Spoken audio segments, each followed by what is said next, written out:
다들 아시는 바와 같이 오늘 수요 예배가 공식적으로 드려지는 마지막 수요 예배인 것 같습니다. 왜냐하면 다음 주부터는 이제 기도회 형식으로 드려지기 때문이죠. 그 말인즉슨 오늘 소망 찬양대회도 마지막으로 서는 날이었습니다. 그동안 너무 수고하셨는데 한번 박수 쳐드릴까요? 오늘 본문은 요한계시록에서 예수님께서 친히 사도 요한에게 소아시아 7교회 하신 이야기 가운데 가장 마지막 교회인 라오디게아 교회의 이야기입니다. 그런데 이 라오디게아 교회의 이야기를 하기 전에 한 영상을 봤으면 좋겠는데요. 이 영상이 뭐냐면 지난주 토요일 날 그 중고등부에서 수영로 교회에 요한계시록 뮤지컬을 보러 갔었습니다. 그런데 그 뮤지컬 가운데 에베소 교회부터 시작해가지고 맨 마지막 라오디게아 교회까지의 이야기를 이제 예수님의 사랑 이야기로 이제 풀어가지고 한 건데 이게 교회마다 특징을 너무나도 잘 살려놨었거든요. 그런데 중고등 아이들 보면서 교회 이야기를 모르면서 이거 봐도 재밌는데 교회에 대한 이야기를 알면서 이 뮤지컬을 봤으면 얼마나 재밌었을까 하는 아쉬움이 사실 있었습니다. 그래가지고 오늘 마지막 수요 예배 때 우리 성도님들 같이 그 라오디게아 교회에 관한 그 뮤지컬 일부분을 보고 한번 진행해 보도록 하겠습니다. 들어주시기 바랍니다.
자, 이까지 보시고 이해가 되시나요? 맨 처음에 저작권 관련된 영상 그 자막이 나왔었는데요. 저작권 문제는 제가 어제 광야 아트센터랑 전화를 해가지고 아무 문제 없게 했습니다. 자, 아까 영상을 보셨다시피 영상에는 몇몇 환자들이 나오고 아무런 걱정이 없다고 이야기하는 장면들이 참 많이 나옵니다. 그런데 아무런 문제가 없다고 하는 이유 저변에는 무엇이 바탕이 되는지 아십니까? 너무나도 풍부한 자원이 바탕이 되기 때문입니다. 라오디게아 교회는 특별한 수원이 없습니다. 그 지역에서 물이 안 나오는 거죠. 그래서 북서쪽으로 10km 정도 떨어진 히에라볼리, 우리가 흔히 지금 말로는 파묵갈레, 혹시 들어보셨습니까? 그 석회질 때문에 온천이 마르면서 하얀색 엄청나게 이쁜 목화꽃처럼 피어나는 그런 여행 가시면 보실 수 있는데요. 그 온천수와 북동쪽에서는 15km 정도 떨어진 골로새에서 만년설이 녹아 흐르는 물을 수도로 끌어와서 사용했습니다. 그러니까 양쪽에서 뜨거운 물, 차가운 물을 받아가지고 썼던 것이죠. 그런데 차가운 물은 이제 라오디게아 교회로 슬슬 오면서 식어버리고 또한 미지근해지게 돼버리는데, 문제는 이 온천수 쪽에서 오는 게 석회질 덩어리 물 아니겠습니까? 여행 가셔보시면 알겠지만 제일 힘든 게 뭐죠? 물갈이지 않습니까?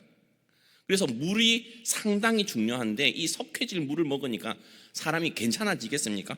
문제가 많죠. 환자들이 많아지는 거고요. 그러다 보니까 어쩔 수 없이 의료가 발달한 도시가 바로 라오디게아이란 도시입니다. 은행업도 번창했었고요. 그리고 기름진 땅 때문에 목축업과 농업도 발달했고, 그래서 소아시아 7교회 가운데 가장 부자 도시였습니다. 로마 역사가들에 따르면 주후 17년 정도 그리고 주후 61년 정도에 지진이 2번 일어났는데요. 큰 지진이 2번 일어났는데, 보통 이렇게 큰 지진이 일어나면 로마 제국에서 우리가 그 땅을 복원해 주게 이러면서 지원을 해주거든요. 우리도 만약에 거제라든지 이런 그 소도시 같은 경우에 재난이 일어나잖아요. 국가적인 재난, 홍수라든지 지진이 일어나면 국가 차원에서 지원금이, 긴급재난지원금이 붙지 않습니까? 그런데 이 라오디게아 교회는 그런 거 필요 없어, 우리 돈 충분해 해가지고 자력으로 복원을 했던 도시가 바로 이 라오디게아입니다. 심지어 그렇게 2번이나 말이죠. 그러니까 얼마나 부자 도시겠습니까? 그리고 모카와 양털 그리고 가죽으로 이용해서 옷도 만들고, 그리고 안약을 만들어 가지고 로마 전역에 판매를 했던 그런 도시가 바로 라오디게아 도시입니다. 그래서 이 라오디게아 사람들은 스스로 부족함이 없다라고 말을 하죠. 오늘 본문 17절에 그렇게 나오는데요. 한번 볼까요? 시작. 내가 말하기를 나는 부자라 부요하여 부족한 것이 없다 하나 내 곤고한 것과 가련한 것과 가난한 것과 눈먼 것과 벌거벗은 것을 알지 못하는도다 라고 말을 하고 있습니다. 그런데 이 성경을 보게 되면 라오디게아는 부자 도시라고 하지만 예수님께서는 가진 것이 없는 것처럼 묘사하고 있지 않습니까?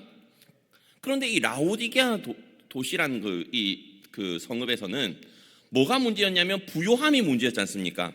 근데 예수님께서 부자라는 것이 얼마나 신앙생활을 하는 데 있어서 해로운지를 여러 번에 거쳐서 설명을 해주셨어요. 물론 이제 예수님이 아니라 하나님께서 모세를 통해서 설명하신 부분도 있는데요. 신명기 8장 11절부터 14절에도 모세 율법 가운데 그 말씀이 있거든요. 제가 한번 천천히 읽어드리겠습니다. 내가 오늘 내게 명하는 여호와의 명령과 법도와 규례를 지키지 아니하고 내 하나님 여호와를 잊어버리지 않도록 삼갈지어다.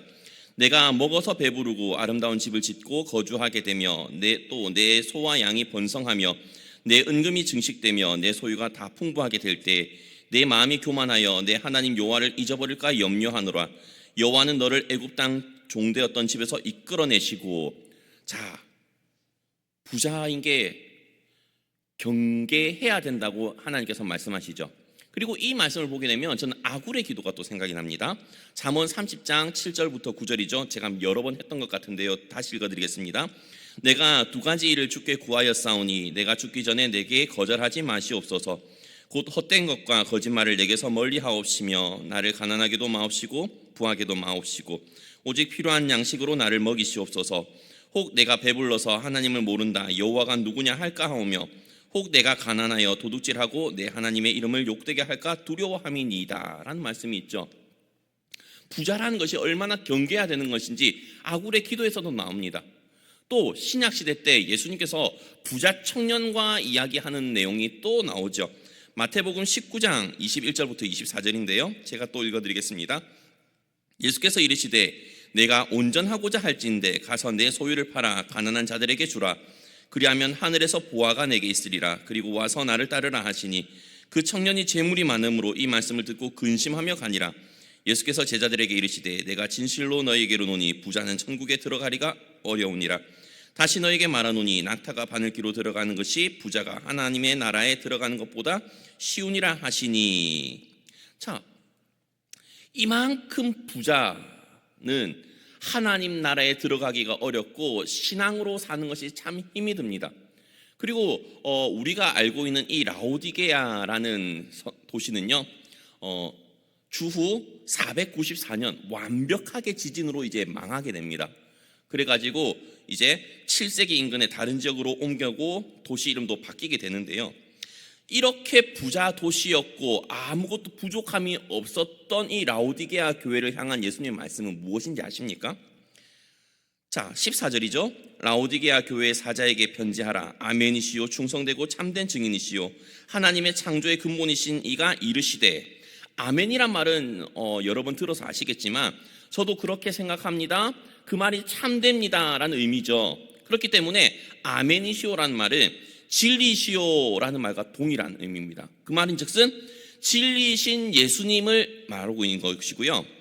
충성되게 공생애를 보내시고 참된 하나님의 말씀을 증언하셨던 예수님을 또 지칭하고 있기도 하고요.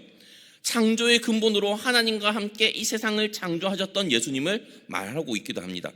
그런 예수님이 라오디게아 교회를 향해서 뭐라고 말씀하셨느냐? 15절 16절이죠. 내가 내 행위를 아노니 내가 차지도 아니하고 뜨겁지도 아니하도다. 내가 차든지 뜨겁든지 하기를 원하노라. 내가 이같이 미지근하여 뜨겁지도 아니하고 차지도 아니하니 내 입에서 너를 토하여 버리리라. 어쩔 수 없이 지리적 특성상 미지근한 물, 석회질이 가득한 물을 마시다 보니 몸이 안 좋아질 수밖에 없었습니다. 그런데 라오디게아 사람들은 그것도 모른 채 부자로 살 수 있는 것에 오로지 만족하면서 그 물도 마시죠. 그런데 물만 마시는 것이 아니라 부족함이 없다 보니까 차지도 않고 뜨겁지도 않고 하는 것이죠. 그러면서 아까 보셨던 그 영상에서 여주인공 에클레시아가 뭐라고 말합니까? 라오디게아 사람들은 아무 문제 없어 라고 하면서 no problem 이라고 말하지만 문제가 있어 보이는데요 라고 하지 않았습니까? 그런데 그 이후의 영상이 그 뮤지컬 내용이 어떤 거냐면 그중 한 사람이 약을 마시면 물이 맛있어진다고 합니다. 실제로 뮤지컬에서 에클레시아는 그 약을 마시고 물을 맛있게 먹죠. 그런데 그 약을 먹고 물을 마신다고 해가지고 자신의 몸이 안 상하겠습니까? 상하죠. 석회질 물을 마시고 있는데. 그런데 이 라오디게아 사람들은 그 물을 마시면서도 자신이 상하고 있다는 생각은 전혀 하지 못합니다. 그런데 라오디게아 특성상 미지근한 물을 마실 수밖에 없는 상황의 그들에게 예수님께서는 마치 그 교회 상황과 똑같이 차든지 뜨겁든지 하라라고 말씀을 하고 있는 거죠. 이것은 비유입니다. 상징적으로 신앙생활을 할 때 차든지 뜨겁든지 해야 되지 않습니까? 그렇다고 우리가 생각을 해야 될 게 차다고 해가지고 열정이 다 식어버린 차가움이 아닙니다. 그죠? 그러면 신앙생활을 할 때 차가움은 뭐를 할까요? 지적인 차가움입니다. 우리는 하나님을 알고 싶어 합니다. 맞죠?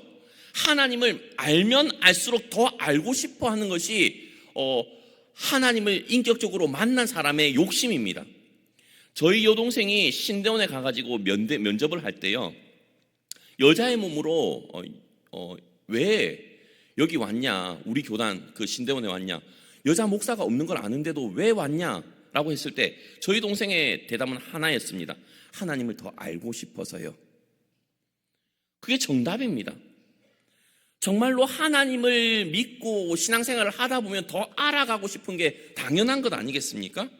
그러니까 신앙생활을 할 때 사람마다 여러 갈래로 나뉩니다. 정말로 저처럼 I 성향이라든지 아니면 T 성향 같은 경우는 하나님을 알고 싶어서 열심히 공부를 합니다. 진짜 대학 가기 위해서 그렇게 공부는 안 했는데 설교를 하거나 아니면 성경 관련된 것을 준비하기 위해서는 열심히 공부를 합니다. 자료도 참 많이 찾아보고요.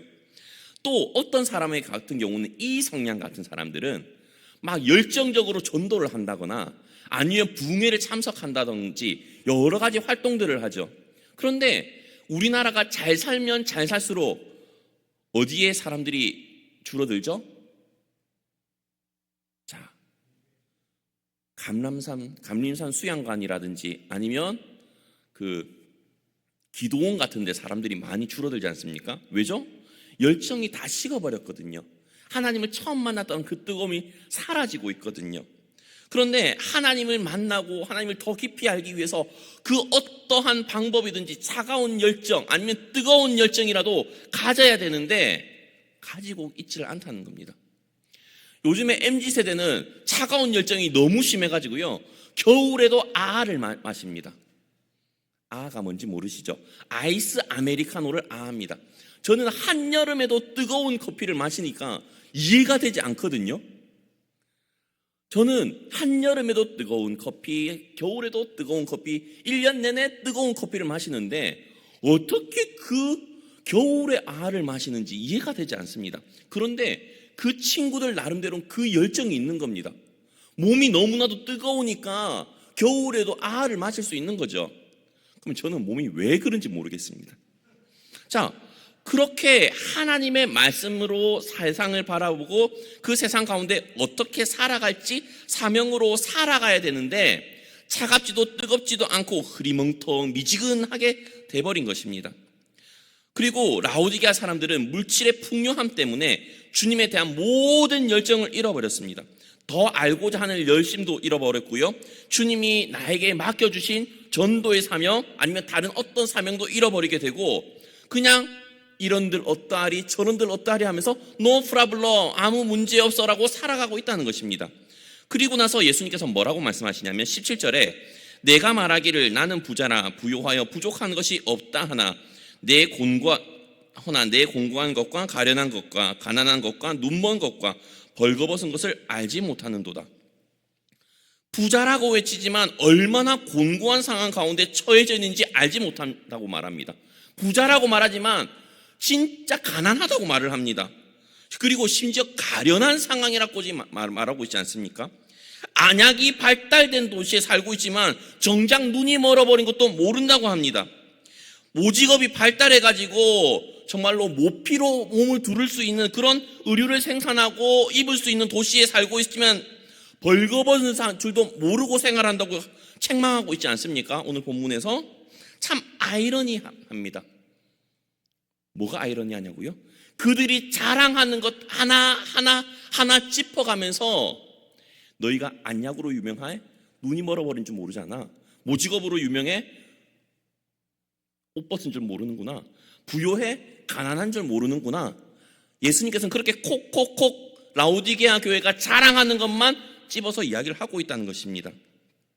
물질적으로는 부유해가지고 지진이 나더라도 로마에 아무런 지원 없이 복구를 빠르게 할 재정이 있을지 모르지만 영적으로는 그 어떤 주님의 은혜를 구할 수도 없을 만큼 곤고하고 가련하고 가난한 상태라는 것을 미처 그들은 알지 못하고 있다는 것입니다. 그런데 우리도 마찬가지 아닙니까? 물질의 축복이 하나님의 모든 축복인 것처럼 알고 세상을 살아가다 보면요, 정작 우리에게 필요한 하나님의 말씀에 대한 사모함은 사라지게 되고요, 점점 더 곤고하고 가난해지고 가련한 상황에 빠져 있는데 그것을 알지 못하고 살아가고 있는 우리의 모습과 뭐가 다르냐 이 말입니다. 그렇죠. 이런 라오디게아 교회 성도들에게 예수님은 또 뭐라고 말씀하십니까? 18절이죠. 내가 너를 고나노니 내게서 불로 연단한 금을 사서 부요하게 하고 흰옷을 사서 입어 벌거벗은 수치를 보이지 않게 하고 안약을 사서 눈에 발라 보게 하라. 여기서 중요한 건 뭐냐면요, 뭐를 다 사라고 하지 않습니까, 예수님께서? 근데 누구한테 사라고 하죠? 내게서, 저 말고요, 예수님에게서 불로 연단한 금을 사라고 하고요, 흰옷을 사라고 하고요, 안약을 사라고 한단 말입니다. 다른 사람이 아니라 예수님에게서요. 금을 사라고 하죠, 흰옷을 사라고 하죠, 안약을 사라고 합니다. 아까도 말했다시피 이 세 가지는 라오디게아를 소아시아에서 가장 부유하게 만든 물건이기도 합니다. 모카와 양모의 주산지였죠. 그리고 석회질의 물을 마시다 보니까 여러 병에 많이 걸리게 되고, 특히 안구에 안 좋은 병이 많이 걸렸는지 안약을 만들어 파는데 그 약효가 너무 좋아 로마 전역에서 이 안약을 살기 위해 몰려들었죠. 그런데 왜 금을 사라고 할까요? 예수님께서는요, 금은 뭘 상징하는지 아십니까? 믿음을 상징합니다. 그런데 믿음은 그냥 얻어질까요? 철저히 연단받는 가운데서 믿음이 만들어지지 않습니까? 그렇지 않나요? 그냥 믿음이 주어지나요? 하나님 내게 믿음을 주옵소서라고 하면 예수님이 믿음을 덜컥 주나요? 믿음 100% 충전시켜주지 않습니다. 믿음이 생길 수 있도록 고난을 주세요. 그래서 그 고난 가운데 주님을 붙들 수 있도록 믿음을 성장시켜 주신다고요. 그렇게 연단을 통해서 우리는 믿음이란 것이 성장하지 않습니까? 아브라함도 마찬가지죠. 처음부터 믿음이 팍 해가지고 믿음의 조상이 됐습니까? 아내 보고 누이라고 했다가, 그죠? 여러 가지 시련을 통해 가지고 믿음의 테스트를 여러 가지 통과하다 보니까 어느덧 믿음의 조상이 돼버린 것 아니겠습니까? 베드로전서 1장 7절에서는 이런 말씀이 있습니다. 너희의 믿음의 확실함은 불로 연단하여도 없어질 금보다 더 귀하여 예수 그리스도께서 나타나실 때의 칭찬과 영광과 존귀를 얻게 하실 것이라. 자, 무엇보다도 믿음을 사라는 겁니다. 누구로부터요? 예수님으로부터요. 그런데 그냥 사는 것이 아니라 연단될 수밖에 없는 것을 알고 있으라는 것이죠. 또 흰옷을 사라는 의미는 무엇이죠? 우리는 흔히 칭의라고 합니다. 주님께서 의롭다고 칭해 주시고 인정해 주시는 것을 말하지 않습니까? 눈에 보이는 깔끔한 흰옷이 아니라 거룩함과 신실함으로 주님을 신뢰함으로 얻게 되는 그 의를 말합니다. 그 흰옷을 말한다는 것이죠. 주님께서 의롭다고 인정해 주시는 그 의 말입니다. 안약을 사서 눈에 바르라는 의미는 무엇인지 아십니까? 눈을 뜨고 있어도 주님을 보지 못하고 가까이 있어도 주님을 알지 못하는, 마치 예수님 시대 때 바리새인들과 서기관들, 그 누구보다도 성경을 잘한다고 하는 사람들, 막상 메시아이신 예수님이 왔지만 그들의 눈에 보이지만 예수님을 인정하지 못하고 믿지 못했던 그들, 안약 필요하지 않습니까? 어느 순간부터 라오디게아 교회의 교인들은 풍요함에 눈에 멀어가지고 주님을 보려고 하지 않습니다. 주님을 만나려고 하지 않습니다. 왜죠? 주님은 없어도 살만하거든요. 풍족하거든요. 아무런 부족함이 없거든요. 몸이 아프면 약 먹으면 또 될 것 같거든요. 그러니까 아무 문제가 없다고 외치는 것 아니겠습니까? 그런데요, 예수님께서는요, 예수님에게 와서 안약을 사래요. 왜요? 영적인 분별력을 기르기 위해서요. 이 약은 우리가 알고 있는 구약과 신약입니다. 영적인 치료약은요, 이 구약과 신약 성경 말씀을 통해서만 살 수 있는 겁니다.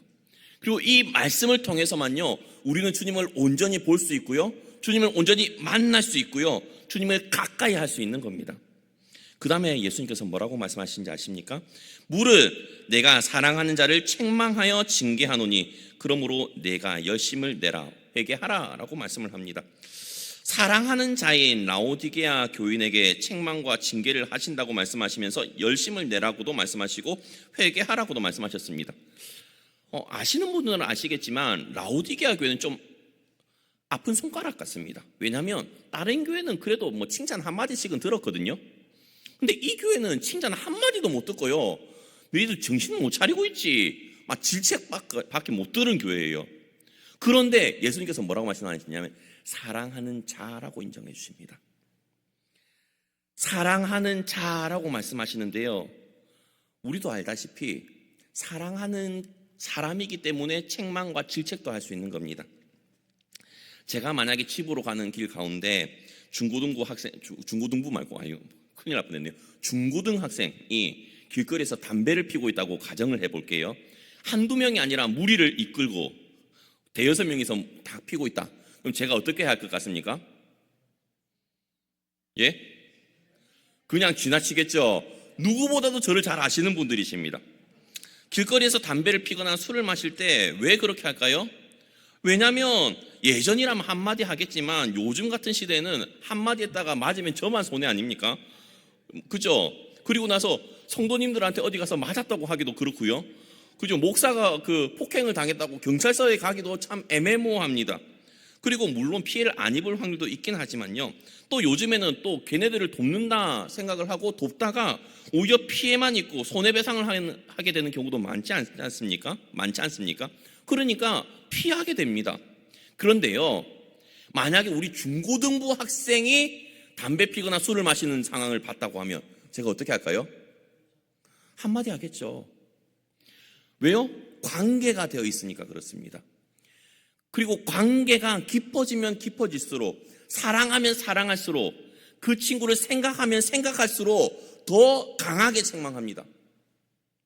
너 왜 이래? 이러면 안 되는 거 알잖아. 목사님 예전의 모습을 담고 싶니? 막 이렇게 하면서 책망하지 않겠습니까? 그런데요, 예수님도 마찬가지입니다. 라오디게아 교회 교인들이 잘한 것 하나 없고요, 잘난 것 하나도 없지만요, 책망과 질책을 하신 이유가요, 사랑하시기 때문이라고 합니다. 그렇지 않습니까? 그러면서 열심을 내라고도 하시고요, 회개라고 말씀하십니다. 그러면서 예수님은 또 뭐라고 말씀하십니까? 20절과 21절 다 함께 읽도록 하겠습니다. 시작.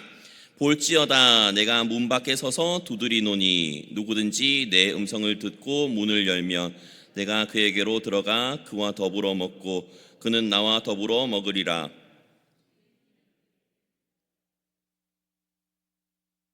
내가 이기고 아버지 보좌에 앉은 것과 같이 하리라. 이 말씀을 우리는 한 번 더 깊게 생각을 해봐야 됩니다. 왜냐하면 이 말씀을 자세히 보게 되면요, 이 라오디게아 교회 안에 예수님은 계시지 않기 때문입니다.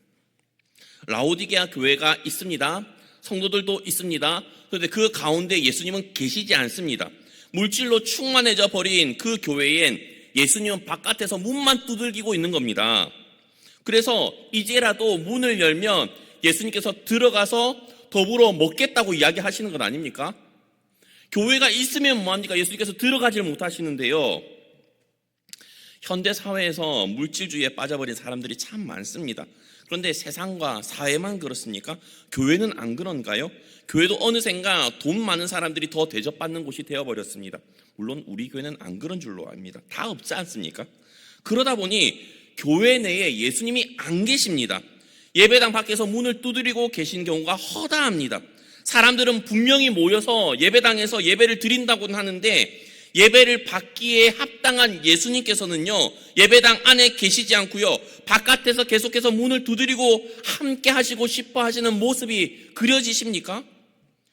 우리의 삶에도 똑같습니다. 우리의 삶 가운데도 주님은 계속 문을 두드리십니다. 그런데 우리는 열어주지 않습니다. 왜죠? 물질로 이미 충만하거든요. 내 삶 가운데 주님이 없어도 충만하거든요. No problem이거든요. 그렇지 않습니까? 그래서 이기는 그에게는 내가 내 보좌와 함께 앉게 하여 주기를, 내가 이기고 아버지 보좌에 함께 앉은 것과 같이 하리라고 주님은 말씀해 주고 있다는 것입니다. 물질의 풍요함을 이겨내야 된다는 겁니다. 라오디게아 교회는 물질의 풍요함에 젖어서 주님을 잊어버렸습니다. 아마 이미 주님이 주신 복이라고 풍족히 누리기만 아마 했을 것입니다.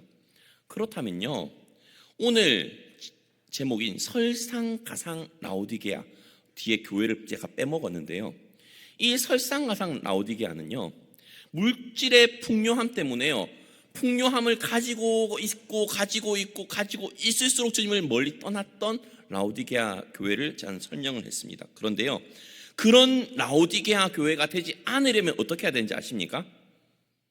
첫 번째는요, 우리는 풍요로움보다 주님에 대한 차가운 열정과 뜨거운 열정을 가지고 있어야 됩니다.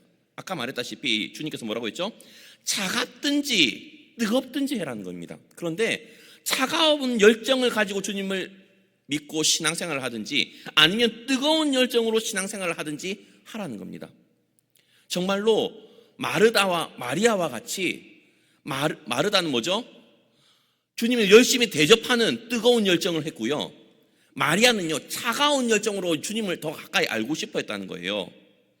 굳이 비유로만 설명하자면 우리는 그런 열정이 있습니까? 두 번째는요, 물질의 풍요로움에 젖어 주님의 은혜에 대한 사모함이 가난하게 되지 말아야 됩니다. 물질의 풍요함으로 다 가진 것 같습니다. 그런데요, 주님의 은혜에 대한 사모함은 저 바닥을 치고 있습니다. 그렇지 않습니까? 주님의 은혜가 아니면 하루도 살 수 없습니다. 심령이 가난한 자는 우리가 아닌 경우가 많지 않습니까? 세 번째로는요, 물질에 대한 복보다요 믿음의 연단과 주님의 의로움을 힘입고 영적인 분별력을 얻기를 소망해야 됩니다. 이것이 우리에게 참 필요한 것 같습니다. 그리고 네 번째로는요, 주님과 함께 삶의 예배가 되길 소망해야 됩니다. 우리 교회도요, 주님이 바깥에서 문을 두드리는 교회가 아니라 주님이 우리와 함께 예배당에 있어서 주님이 홀로 영광 받으시는 그런 예배가 되어야 되고요, 우리의 삶 가운데서도요 주님이 함께 계시는 그런 삶의 예배가 되어야 된다는 것입니다. 저는 현대시대 가운데 가장 심각한 라오디게아 교회의 모습이 우리 교회가 아니길 바랍니다. 그러기 위해서 아까의 네 가지를 생각하시면서 살아가실 수 있는 우리 옥포제일교회 성도님들 되시기 바랍니다. 광고하도록 하겠습니다.